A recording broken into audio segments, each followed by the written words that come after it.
না যেন মায়, কান্দে না যেন মায়। বিদেশের পাশে যদি সন্তান মারা যায়, সবার আগে জানেন তাহার জন্ম দুঃখী মায়। সেই মায়ের এই কষ্ট কেহ দিও নাই দুনিয়ায়, কান্দে না যেন মায়, কান্দে না যেন মায়। সন্তানেরই জন্যে মায় করলে মুনাজাত,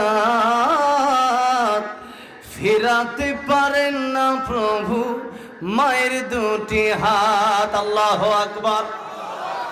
মা আর বাবা যদি সন্তানের জন্য দোয়া করে, আল্লাহ নবী বিশ্ব নবী রাহমাতুল লিল আলামিন বলেন, উম্মতরা রে, বন্দুকের বুলেট মিস হইতে পারে, কিন্তু তিন ব্যক্তির দোয়া মহান আল্লাহ রাব্বুল আলামিন খালি হাতে ফিরে দেয় না। এক ব্যক্তি হলো এক নম্বর হলো মা আর বাবা যদি সন্তানের জন্য দোয়া করে, মহান আল্লাহ রাব্বুল আলামিনের কাছে মা বাবা সন্তানের জন্য দোয়া করতে দেরি হয়, কিন্তু আল্লাহ রাব্বুল আলামিন তা কবুল করতে দেরি করে না। এই জন্য আমার ভাইয়েরা, ও মুরব্বী বাবাজিরা, ভালো করে লক্ষ্য করে শুনুন। মাজারে গিয়ে চাওয়ার জায়গা না। এই যে আমি আসলাম, কত জায়গায় দেখলাম কত মাজার, মাজারে কিন্তু চাওয়ার জায়গা না। পীরের কাছে কিন্তু চাওয়ার জায়গা না।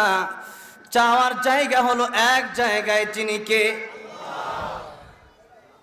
আল্লাহ রাব্বুল আমিন এত সুন্দর করে আমাদেরকে শিখিয়ে দিলেন যে নামাজে যখন দাঁড়ায় যাবা, নামাজের প্রত্যেক রাকাতে এই সূরা ফাতিহা আমাদের জন্য ওয়াজিব করে দিলেন।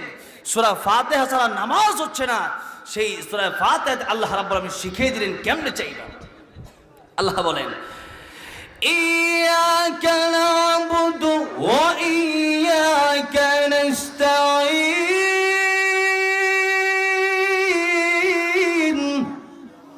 আল্লাহ রাব্বুল আমিন আমাদেরকে শিখিয়ে দিলেন, আমরাও বলি, হে আল্লাহ, হে পরওয়ারদিগারে আলম, আমরা কেবলমাত্র তোমার ইবাদত করি আর কেবলমাত্র তোমার কাছে সাহায্য চাই।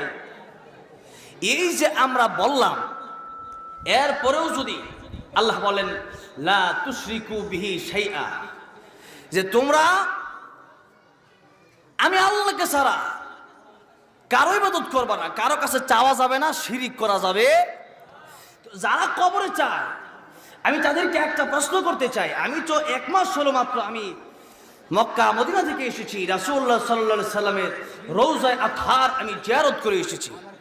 তো এর নিয়ম হচ্ছে, যারা হাজী সাহেব আছেন, যারা সৌদি আরব গেছেন, আমার ইমরান ভাই দাওয়াত দিছে, ইমরান ভাই তো সৌদি আরব থেকে আসছে, আজকের প্রধান বক্তা উনিও এই বছর সৌদি আরব থেকে এসেছেন।